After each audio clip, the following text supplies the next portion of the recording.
Royal মৈত্রী service কিন্তু আজকে আবার চলে আসলো বেনাপোল বর্ডারে। আর শুক্রবার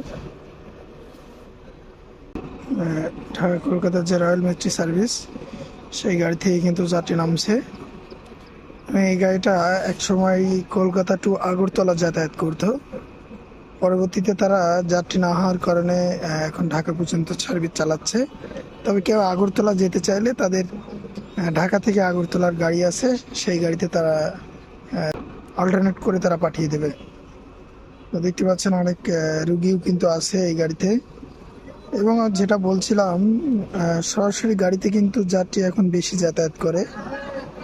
এটা হয়তো পেট্রাপোল থেকে অনেকে গাড়ি পায় না, এখন তেমন একটি গাড়ি চলে না, এর কারণে কিন্তু এই সরাসরি গাড়িতেই বেশি যাত্রী যাতায়াত করে।